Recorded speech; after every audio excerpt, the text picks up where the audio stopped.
প্রথমে আমার স্বামী কৃষিকাজ করতো, তখন আমাদের দিন অনেক কষ্টে কাটতো। তখন স্যার আমাদের কৃষি অফিসার একদিন আমাদেরকে দেখে বলল, আমাকে দেখে বলে, আপা আপনি বাড়িতে বসে একটা ব্যবসা করতে পারেন। তাই এটা শুনে আমি রাজি হই। এরপর বার্মি কম্পোস্ট আমাদের দেয়, সরকার থেকে দেয়।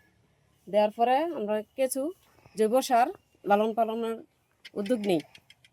উদ্যোগ নেওয়ার পর এটাকে আমি খাবার দেই, জৈব সার দেই, কলা গাছ কেটে কুচি কুচি কেটে দেই, এরপরে কচুরি পানা কেটে এটা মা খাইয়ে এরপরে এই রিংয়ের মধ্যে দেই, রিংয়ে রিংয়ের মধ্যে দেই। রিংয়ের মধ্যে দেওয়ার পর এই তারপরে 15 থেকে 1 মাস পর কিছু ছাড়া হয়, এটার মধ্যে ছাড়া হয়।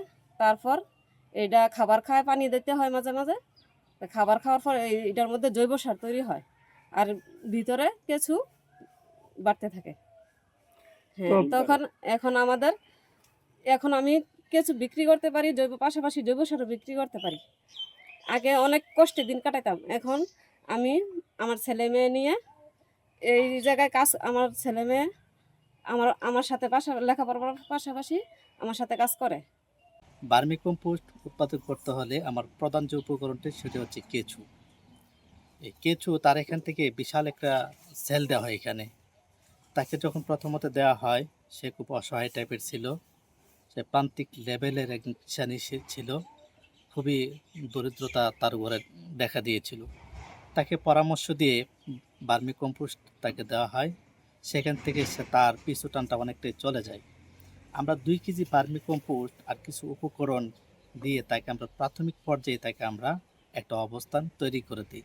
সেই অবস্থানটা ধরে রেখে অদ্য পর্যন্ত সে এখন পর্যন্ত প্রতি মান্থলি সে 5 থেকে 6 কেজি কেঁচু বিক্রি করতে পারে।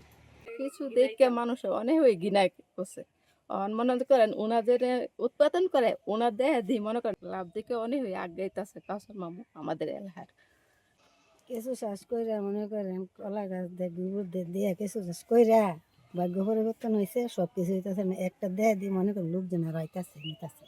আমি প্রথম বাইরে ছিলাম, বাইরে থেকে দেশে চলে আসি অসুস্থতার কারণে। পাশাপাশি বাংলাদেশে এসে কৃষিকাজ করি, কিন্তু তাতে আমার সংসারে অভাব অনটন লাগিয়ে থাকতো। কৃষিকাজ করে তেমন একটা সুবিধা করতে পারি নাই, প্রথম বুঝতে পারিনি। আজ থেকে 15 থেকে 16 বছর আগে তখন আমি হতাশ ছিলাম। হতাশ থাকার পরে আমাদের কৃষি অফিস থেকে আমাদের অফিসার মহোদয়গণ আসতো, তাদের সাথে আমি কিছু পরামর্শ করি যে স্যার বাংলাদেশে আমি স্যার কী করতে পারি এটা প্রজেক্টের ব্যাপারে, ভার্মি কম্পোস্ট এরকম ইউটিউবে দেখি। তখন তারা আমাকে বলে, ঠিক আছে আপনি একটা কাজ করেন, আপনি অফিসে আসেন, আপনার একটা ভার্মি কম্পোস্ট দিয়ে দেবো, এটা দিয়ে আপনি কিছু উৎপাদন করতে পারবেন নিজে।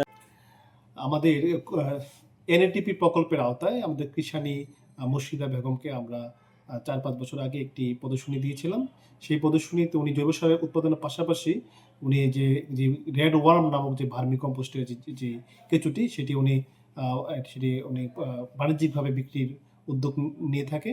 আর কেজি প্রতি প্রায় 2000 টাকা পর্যন্ত এই কেঁচু বিক্রি করা হয়। অনেক কৃষক নতুন করে যখন ভার্মি কম্পোস্টের উদ্যোক্তা হতে চায় তখন কেঁচুর একটা সংকট দেখা যায়। তখন আমাদের মুর্শিদা বেগম সহ আরও অনেকেই আছে যারা এই কাজটি করে, তাদের কাছ থেকে আমরা নিয়ে থাকি। এবং এটি একটি ভালো লাভজনক একটি ব্যবসা, কারণ জৈব সার উৎপাদনের পাশাপাশি এই কেঁচু বিক্রি করেও স্বাবলম্বী হওয়ার সুযোগ আছে। মুর্শিদা বেগমের মতো অনেকেই আগ্রহী প্রকাশ করছে এবং আমাদের জৈব সার উৎপাদন বৃদ্ধিতে তাদের একটি দারুণ ভূমিকা রয়েছে। আমরা আমাদের জৈব সারের উৎপাদন বৃদ্ধির জন্য, বিশেষ করে ভার্মি কম্পোস্ট এবং ট্রাইকো কম্পোস্ট বৃদ্ধি করার জন্য আমরা কৃষক এবং কৃষানি উভয়কে আমরা নিয়মিত প্রশিক্ষণ দিয়ে থাকি। পাশাপাশি প্রদর্শনী উপকরণ, অর্থাৎ মুর্শিদা বেগম যেভাবে একটি প্রদর্শনী স্থাপন করছে ঠিক তদ্রূপ আমরা প্রদর্শনী উপকরণ, তাদেরকে রিং, কোথাও কোথাও আমরা চেম্বার, টিন শেড, চালা সহ যাবতীয় খরচ সরকার বহন করে এবং তাদেরকে একদম দক্ষ একজন উৎপাদনকারী হিসেবে গড়ে তুলতে সার্বক্ষণিক আমাদের উপসহকারী কৃষি কর্মকর্তা কিন্তু পরামর্শ দিয়ে থাকে। মুর্শিদা বেগমকে উদ্যোক্তা সৃষ্টি করার জন্য কৃষি বিভাগ থেকে এনএটিপি প্রকল্পের আওতায় তাকে আমরা 6টি রিং, 6টি খুঁটি এবং টিন এবং ভার্মি কম্পোস্টের যে রেড ওয়ার্ম যে জারটি সেটি সরবরাহ করা হয়েছিল। পরবর্তীতে উনি সেটিকে আর একটু বড় করে উনি 12টি রিং সহ আরও বড় পরিসরে করার জন্য ইতিমধ্যে উদ্যোগ নিয়েছেন এবং ওনার প্রতি মাসে ওনার যে রেড ওয়ার্ম যে কেঁচুটি সেটি উনি জৈব সারের পাশাপাশি উনি আশেপাশে যারা উদ্যোক্তা আছে তাদেরকে উনি সরবরাহ করে আসছে।